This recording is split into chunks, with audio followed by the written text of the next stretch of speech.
પ્રાંતિજના Katpur toll plaza પાસે ખાનગી બસમાં આગ લાગી। સુરતથી ઉદયપુર જતી ખાનગી બસમાં આગ લાગી। બસમાં 36 જેટલા મુસાફરો સવાર હતા। સદનસીબે કોઈ જાનહાનિ નથી થઈ। ફાયરની ટીમે આગ ઉપર કાબુ મેળવી લીધો છે।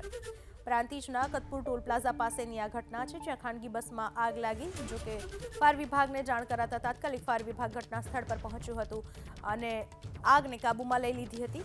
મુસાફરોમાં અફરાતફરી મચી ગઈ હતી, પરંતુ તાત્કાલિક મુસાફરો બહાર નીકળી જતા જાનહાનિ ટળી છે। સુરતથી ઉદયપુર જતા હતા લગ્ન પ્રસંગે, તો રસ્તામાં ટોલ ટેક્સ નાકા આગળ બસમાં ટાયર ફાટ્યું પાછળનું અને એમાં આગ લાગી ગઈ અને એમાં જાનમાલનું કોઈનું નુકસાન નથી થયું, ખાલી સામાનનું નુકસાન છે।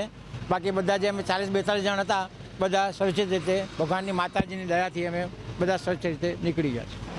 આજે સવારે 6:40 પ્રાંતિજ પોલીસ સ્ટેશન પીએસઓ દ્વારા ફોનમાં માહિતી આપવામાં આવેલી કે ભાઈ ટોલ ટેક્સની બાજુમાં એક લશ્કરી ગાડીમાં આગ લાગેલી છે।